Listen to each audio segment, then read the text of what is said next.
হযরত আমিনা রাদিয়াল্লাহু তাআলা আনহার ঘরে যখন রাসূল করিম সাল্লাল্লাহু আলাইহি ওয়াসাল্লাম 6 মাস যখন বয়স গর্ভের ভিতরে, এমন সময় আব্দুল্লাহ দুনিয়া থেকে বিদায় হয়ে যায়। আব্দুল্লাহ দুনিয়া থেকে বিদায় হয়ে যাওয়ার পর আমিনা রাদিয়াল্লাহু তাআলা আনহা দূরে যাইয়া কূপ থেকে পানি তুলে আনতে হতো। কূপে যখন যাইতেন, রাস্তা দিয়ে যখন যাইতেন মুসলমান, রাস্তাঘাটের পাথরগুলা পর্যন্ত সালাম দিত। শুধু তাই না, গাছ থেকেও সালাম আসতো। শুধু তাই না মুসলমান, বালতি দিয়া কূপ থেকে পানি তুলতে হতো।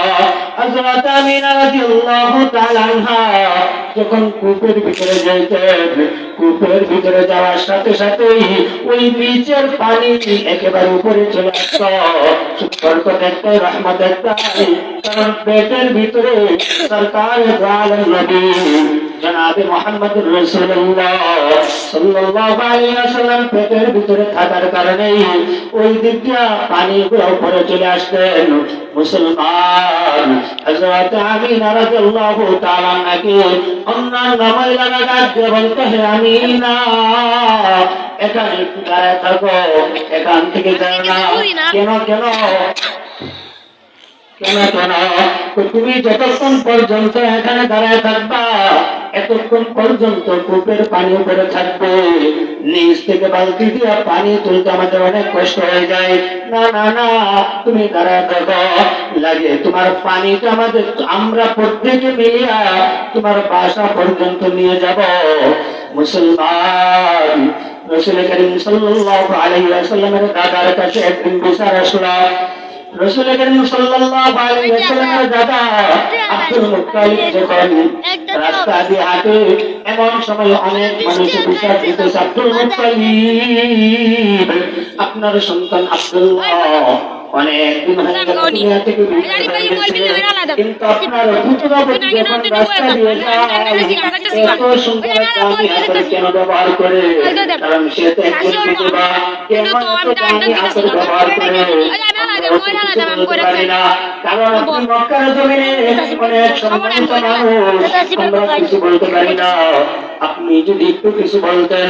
হযরত রাসূল করিম সাল্লাল্লাহু আলাইহি ওয়াসাল্লামের দাদা ওনার দাদির সাথে বলতেছে, আমার তো একটা মান সম্মান আছে মক্কার জমিনে, আমাকে অনেক মহব্বত করে, কিন্তু প্রতিদিন যখন বিছানা সহ্য করতে পারি না, বৌমাকে যা বলে, বৌমা যখন রাস্তা দিয়ে হাঁটে দামি আতর যেন ব্যবহার না করে। আব্দুল মুত্তালিব ওনার বিবিধা বলতেছে, আমি একা প্রশ্ন করব না, আসেন আমরা দুইজনে মিলে প্রশ্ন করি। ওনারা দুইজনে যাইয়া রাসূল করিম সাল্লাল্লাহু আলাইহি ওয়াসাল্লামের মা হযরত আমিনা রাদিয়াল্লাহু তাআলা আনহাকে ডাক দিয়ে বলে, বৌমা, তুমি কি জানো না তোমার শ্বশুরের তো একটা মান সম্মান আছে, অনেক দামি মানুষ, উনি যখন রাস্তা দিয়ে হাঁটে তোমার নামে বিচার আসে, তোমার শ্বশুরের মাথা তো নিচু করে রাস্তা দিয়ে হাঁটতে হয়, কেন তুমি দামি আতর ব্যবহার করো? এমন সময় আমিনা রাদিয়াল্লাহু তাআলা আনহা ডাক দিয়ে বলে, মা, কোনো দামি আতর ব্যবহার করি না, খোদার কসম রে মা, কোনো আতর ব্যবহার করি না। যদি আপনাদের বিশ্বাস না হয় একটু দাঁড়ান, আমি দেখাইতেছি। এই কথা বলিয়াই হযরত আমিনা রাদিয়াল্লাহু তাআলা আনহা উনার মুখ থেকে একটু থুতু জমিনের ভিতরে ফেলে দিলেন। মুসলমান থুতু জমিনের ভিতরে ফেলে দেওয়ার সাথে সাথেই মিষ্টি আম্বরের ঘ্রাণে গর্ত ভরে যায়। শুধু তাই নাই রে, ওনার শাশুড়িকে নিয়ে ডাকতে বলে, মা, একটু আসেন। বাথরুমের কাছে নিয়ে গেলেন। বাথরুমের কাছে নিয়ে বাথরুমের দরজাটা খুলে দিয়ে বলে, মা, বলেন তো এখন কি গ্রাম কমছে না আরো বাড়ছে? এমন সময় রাসূলের দাদি ডাকতে বলতেছে যে, না, এত গ্রাম কোথা থেকে আসতেছে বুঝি নাই। এমন সময় আমিনা রাদিয়াল্লাহু তাআলা আনহা ডাকতে বলতেছে যে, মা, এই ঘ্রাণ অন্য কোনো ঘ্রাণ না, এই ঘ্রাণ হলো আমার পেটে যে আসে ওর কাছ থেকে ঘ্রাণ আসতেছে। এই হলো আগের পেশাদি রাসূল করিম সাল্লাল্লাহু আলাইহি ওয়াসাল্লামের বাবার বিয়ের কথা বললাম।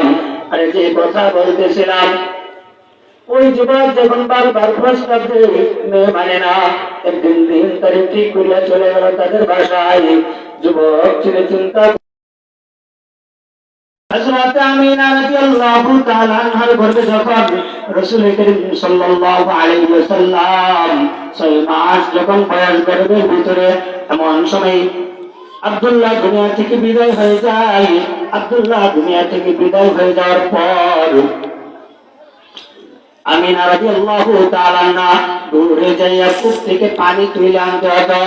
কূপে যখন যাইতেন, রাস্তা দিয়ে যখন যাইতেন মুসলমান, রাস্তাঘাটের পাথরগুলা পর্যন্ত সালাম দিত। শুধু তাই না, গাছ থেকেও সালাম আসতো। শুধু তাই না মুসলমান, বালতি দিয়া কূপ থেকে পানি তুলতে হতো। হযরত আমিনা রাদিয়াল্লাহু তাআলা আনহা যখন কূপের ভিতরে যাইতেন, কূপের ভিতরে যাওয়ার সাথে সাথেই ওই নিচের পানি একেবারে উপরে চলে আসতো। বরকত একটাই, রহমত একটাই, কারণ পেটের ভিতরে সরকার আলম নবী জনাবে মুহাম্মদুর রাসূলুল্লাহ সাল্লাল্লাহু আলাইহি ওয়াসাল্লাম পেটের ভিতরে থাকার কারণে ওই দিক দিয়ে পানিগুলো উপরে চলে আসতেন। মুসলমান হযরত আমিনা রাদিয়াল্লাহু তাআলা নাকি অন্যান্য মহিলারা ডাক দিয়ে বলতে, হে আমিনা, এখানে একটু দাঁড়ায় থাকো, এখান থেকে যাও না। কেন কেন কেন কেন তুমি যতক্ষণ পর্যন্ত এখানে দাঁড়ায় থাকবা, এতক্ষণ পর্যন্ত কূপের পানি উপরে থাকবে। নিচ থেকে বালতি দিয়ে পানি তুলতে আমাদের অনেক কষ্ট হয়ে যায়। না না না, তুমি দাঁড়ায় থাকো, লাগে তোমার পানিটা আমরা প্রত্যেকে মিলিয়া তোমার বাসা পর্যন্ত নিয়ে যাব। মুসলমান রাসূল করিম সাল্লাল্লাহু আলাইহি ওয়াসাল্লামের দাদার কাছে একদিন বিচার আসলো। রাসূল করিম সাল্লাল্লাহু আলাইহি ওয়াসাল্লামের দাদা আব্দুল মুত্তালিব যখন রাস্তা দিয়ে হাঁটে, এমন সময় অনেক মানুষ বিচার দিতেছে, আব্দুল মুত্তালিব, আপনার সন্তান আব্দুল্লাহ অনেক দিন হয়ে গেল দুনিয়া থেকে বিদায় হয়ে গেছে, কিন্তু আপনার পুত্রবধূ যখন রাস্তা দিয়ে যায়, এত সুন্দর দামি আতর কেন ব্যবহার করে? কারণ সে তো একজন বিধবা, কেন এত দামি আতর ব্যবহার করে? কারণ আপনি মক্কার জমিনে অনেক সম্মানিত মানুষ, আমরা কিছু বলতে পারি না। আপনি যদি একটু কিছু বলতেন। হযরত রাসূল করিম সাল্লাল্লাহু আলাইহি ওয়াসাল্লামের দাদা ওনার দাদির সাথে বলতেছে, আমার তো একটা মান সম্মান আছে মক্কার জমিনে, আমাকে অনেক মহব্বত করে, কিন্তু প্রতিদিন যখন বিছানা সহ্য করতে পারি না, বৌমাকে যা বলে, বৌমা যখন রাস্তা দিয়ে হাঁটে দামি দামি আতর যেন ব্যবহার না করে। আব্দুল মুত্তালিব ওনার বিবিধার বলতেছে, আমি একা প্রশ্ন করব না, আসেন আমরা দুইজনে মিলে প্রশ্ন করি। ওনারা দুইজনে যাইয়া রাসূল করিম সাল্লাল্লাহু আলাইহি ওয়াসাল্লামের মা হযরত আমিনা রাদিয়াল্লাহু তাআলা আনহাকে ডাক দিয়ে বলে, বৌমা, তুমি কি জানো না তোমার শ্বশুরের তো একটা মান সম্মান আছে, অনেক দামি মানুষ, উনি যখন রাস্তা দিয়ে হাঁটে তোমার নামে বিচার আসে, তোমার শ্বশুরের মাথা তো নিচু করে রাস্তা দিয়ে হাঁটতে হয়, কেন তুমি দামি দামি আতর ব্যবহার করো? এমন সময় আমিনা রাদিয়াল্লাহু তাআলা আনহা ডাক দিয়ে বলে, মা, কোন দামি আতর ব্যবহার করি না, খোদার কসম রে মা, কোন আতর ব্যবহার করি না। যদি আপনাদের বিশ্বাস না হয় একটু দাঁড়ান, আমি দেখাইতেছি। এ কথা বলিয়াই হযরত আমিনা রাদিয়াল্লাহু তাআলা আনহা উনার মুখ থেকে একটু থুতু জমিনের ভিতরে ফেলে দিলেন। মুসলমান থুতু জমিনের ভিতরে ফেলে দেওয়ার সাথে সাথেই মিষ্টি আম্বরের ঘ্রাণে বর্তা ভরে যায়। শুধু তাই নাই রে, অথবা আমিনা রাদিয়াল্লাহু তাআলা আনহা ওনার শাশুড়িকে নিয়ে ডাকতে বলে, মা একটু আসেন, ভিতরে আসেন। বাথরুমের কাছে নিয়ে গেলেন, বাথরুমের কাছে নিয়ে বাথরুমের দরজাটা খুলে দিয়ে বলে, মা বলেন তো এখন কি গ্রাম কমছে না বাড়ছে? এমন সময় রাসূলের কাছে ডাকতে বলতেছে যে, না না না, এত গ্রাম কোথা থেকে আসতেছে বুঝি নাই। এমন সময় আমিনা রাদিয়াল্লাহু তাআলা আনহা ডাকতে বলতেছে যে, মা এই গ্রাম অন্য কোন গ্রাম না, এই গ্রাম হলো আমার পেটে যে আছে ওর কাছ থেকে গ্রাম আসতেছে। এই হলো আগের পেশাদি রাসূল করিম সাল্লাল্লাহু আলাইহি ওয়াসাল্লামের বাবার বিয়ের কথা বললাম। আর যে কথা বলতেছিলাম, ওই যুবক যখন বারবার প্রস্তাব দেয় মেয়ে মানে না, একদিন দিন তারিখ ঠিক করিয়া চলে গেল তাদের বাসায়। যুবক ছেলে চিন্তা হযরত আমিনা রাদিয়াল্লাহু তাআলা আনহার ঘরে যখন রাসূল করিম সাল্লাল্লাহু আলাইহি ওয়াসাল্লাম 6 মাস যখন বয়স গর্ভের ভিতরে, এমন সময় আব্দুল্লাহ দুনিয়া থেকে বিদায় হয়ে যায়। আব্দুল্লাহ দুনিয়া থেকে বিদায় হয়ে যাওয়ার পর আমিনা রাদিয়াল্লাহু তাআলা আনহা দূরে যাইয়া কূপ থেকে পানি তুলে আনতে হতো। কূপে যখন যাইতেন, রাস্তা দিয়ে যখন যাইতেন মুসলমান, রাস্তাঘাটের পাথরগুলা পর্যন্ত সালাম দিত। শুধু তাই না গাছ থেকেও সালাম আসত। শুধু তাই না মুসলমান, বালতি দিয়া কূপ থেকে পানি তুলতে হতো। হযরত আমিনা রাদিয়াল্লাহু তাআলা আনহা যখন কূপের ভিতরে যাইতেন, কূপের ভিতরে যাওয়ার সাথে সাথেই ওই নিচের পানি একেবারে উপরে চলে আসত। বরকত একটাই, রহমত একটাই, কারণ পেটের ভিতরে সরকার আলম নবী জনাবে মুহাম্মদুর রাসূলুল্লাহ সাল্লাল্লাহু আলাইহি ওয়াসাল্লাম পেটের ভিতরে থাকার কারণে ওই দিক দিয়ে পানিগুলো উপরে চলে আসতেন। মুসলমান হযরত আমিনা রাদিয়াল্লাহু তাআলা নাকি অন্যান্য মহিলারা ডাকতে বলতো, হে আমিনা এখানে একটু দাঁড়ায় থাকো, এখান থেকে যাও না। কেন কেন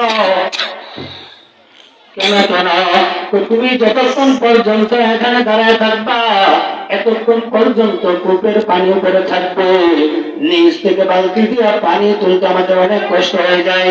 না না না, তুমি দাঁড়ায় থাকো, লাগে তোমার পানিটা আমাদের, আমরা প্রত্যেকে মিলিয়া তোমার বাসা পর্যন্ত নিয়ে যাব।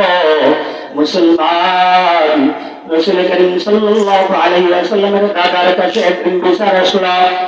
রাসূল করিম সাল্লাল্লাহু আলাইহি ওয়াসাল্লামের দাদা আব্দুল মুত্তালিব যখন রাস্তা দিয়ে হাঁটে, এমন সময় অনেক মানুষ বিচার দিতে, আব্দুল মুত্তালিব আপনার সন্তান আব্দুল্লাহ অনেক দিন হয়ে গেল দুনিয়া থেকে বিদায় হয়েছে, কিন্তু আপনার পুত্রবধূ যখন রাস্তা দিয়ে যায় এত সুন্দর দামি আতর কেন ব্যবহার করে? কারণ সে তো একজন বিধবা, কেন এত দামি আতর ব্যবহার করে? কারণ আপনি মক্কার জমিনে অনেক সম্মানিত মানুষ, আমরা কিছু বলতে পারি না। আপনি যদি একটু কিছু বলতেন। হযরত রাসূল করিম সাল্লাল্লাহু আলাইহি ওয়াসাল্লামের দাদা ওনার দাদির সাথে বলতেছে, আমার তো একটা মান সম্মান আছে মক্কার জমিনে, আমাকে অনেক মহব্বত করে, কিন্তু প্রতিদিন যখন বিছানা সহ্য করতে পারি না। বৌমাকে যা বলো, বৌমা যখন রাস্তা দিয়ে হাঁটে দামি দামি আতর যেন ব্যবহার না করে। আব্দুল মুত্তালিব ওনার বিবিধার বলতেছে, আমি একা প্রশ্ন করব না, আসেন আমরা দুইজনে মিলে প্রশ্ন করি। ওনারা দুইজনে যাইয়া রাসূল করিম সাল্লাল্লাহু আলাইহি ওয়াসাল্লামের মা হযরত আমিনা রাদিয়াল্লাহু তাআলা আনহাকে ডাকতে বলে, বৌমা তুমি কি জানো না তোমার শ্বশুরের তো একটা মান সম্মান আছে, অনেক দামি মানুষ, উনি যখন রাস্তা দিয়ে হাঁটে তোমার নামে বিচার আসে, তোমার শ্বশুরের মাথা তো নিচু করে রাস্তা দিয়ে হাঁটতে হয়, কেন তুমি দামি দামি আতর ব্যবহার করো? এমন সময় আমিনা রাদিয়াল্লাহু তাআলা আনহা ডাকতে বলে, মা কোন দামি আতর ব্যবহার করি না, খোদার কসম রে মা, কোন আতর ব্যবহার করি না। যদি আপনাদের বিশ্বাস না হয় একটু দাঁড়ান, আমি দেখাইতেছি। এ কথা বলিয়াই হযরত আমিনা রাদিয়াল্লাহু তাআলা আনহা উনার মুখ থেকে একটু থুতু জমিনের ভিতরে ফেলে দিলেন। মুসলমান, থুতু জমিনের ভিতরে ফেলে দেওয়ার সাথে সাথেই মিষ্টি আম্বরের ঘ্রাণে গর্ত ভরে যায়। শুধু তাই নাই রে, হযরত আমিনা রাদিয়াল্লাহু তাআলা আনহা উনার শাশুড়িকে নিয়ে ডাকতে বলে, মা একটু আসেন, ভিতরে আসেন। বাথরুমের কাছে নিয়ে গেলেন। বাথরুমের কাছে নিয়ে বাথরুমের দরজাটা খুলে দিয়ে বলে, মা বলেন তো এখন কি গ্রাম কমছে না আরো বাড়ছে? এমন সময় রাসূলের কাছে ডাকতে বলতেছে যে না না না, এত গ্রাম কোথা থেকে আসতেছে বুঝি নাই। এমন সময় আমিনা রাদিয়াল্লাহু তাআলা আনহা ডাকতে বলতেছে যে মা এই গ্রাম অন্য কোন গ্রাম না, এই গ্রাম হলো আমার পেটে যে আছে ওর কাছ থেকে গ্রাম আসতেছে। এই হলো আগের পেশাদি রাসূল করিম সাল্লাল্লাহু আলাইহি ওয়াসাল্লামের বাবার বিয়ের কথা বললাম।